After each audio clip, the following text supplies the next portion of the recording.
Toupargel, depuis 70 ans à votre service pour vous livrer le meilleur du surgelé.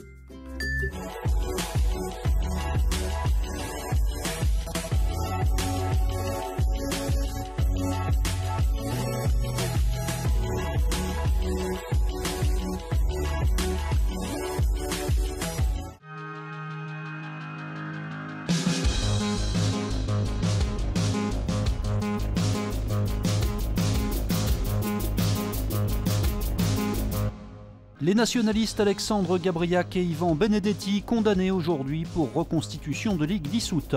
Vaste chantier de rénovation des portes et fenêtres de l'hôtel de ville de Villeurbanne. Enfin, visite dans les réserves du musée des Confluences où l'on vient de recevoir une importante collection d'oiseaux naturalisés. Pas de prison, mais des amendes pour Alexandre Gabriac et Ivan Benedetti. Les deux leaders nationalistes lyonnais comparaissaient devant le tribunal correctionnel le 4 juin dernier, poursuivis pour reconstitution de ligue dissoute. Le parquet avait alors requis 6 mois de prison avec sursis et 15 000 € d'amende à leur encontre.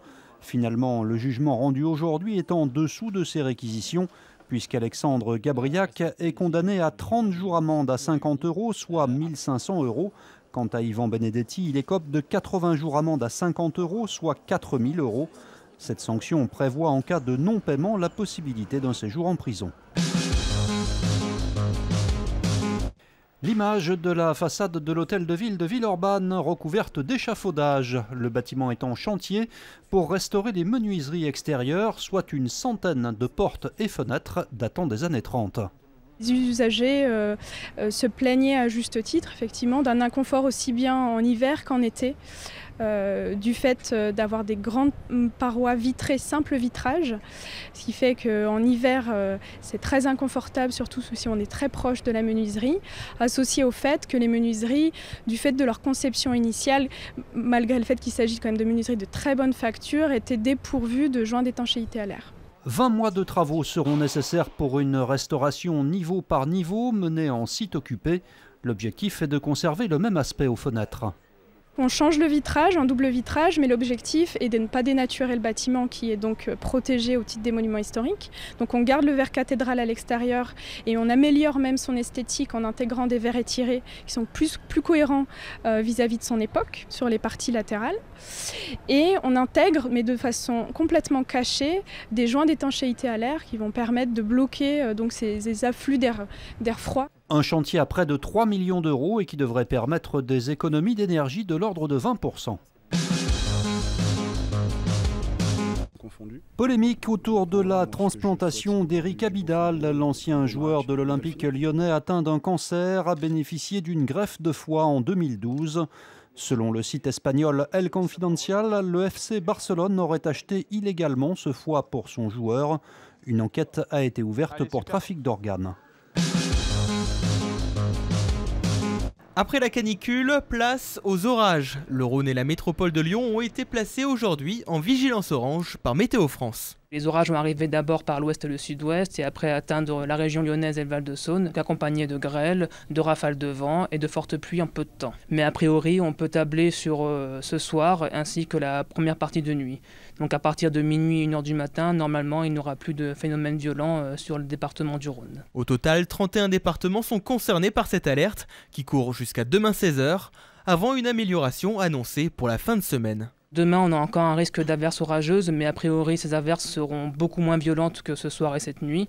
Et puis petit à petit, ça ira mieux et on pourra profiter d'un week-end bien ensoleillé avec le retour de la chaleur. Il s'agit d'un jardinier satiné. C'est une taxidermie qui date d'environ 1850. C'est l'une des plus anciennes pièces de la collection Bonnetin.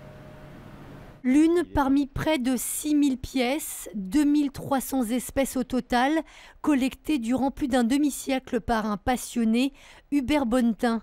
Ce médecin qui a exercé toute sa vie à Lyon vient d'en faire don au musée des Confluences, un don considéré comme exceptionnel.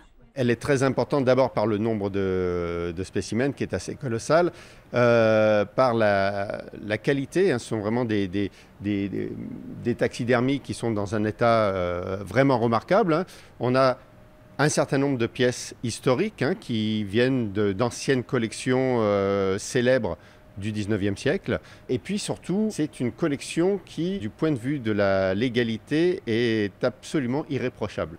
Mais malgré tout, pour pouvoir faire leur entrée dans les réserves du musée, ces volatiles doivent auparavant passer un certain nombre de contrôles.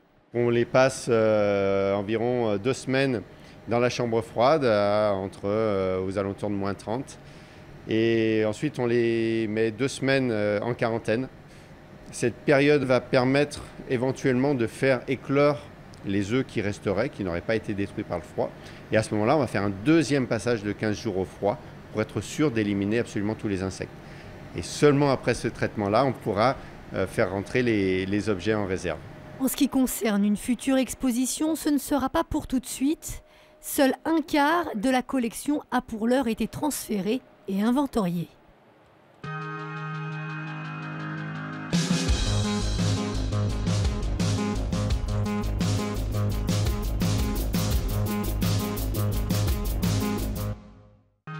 L'info continue sur TLM.tv, les réseaux sociaux et le fil info. La météo à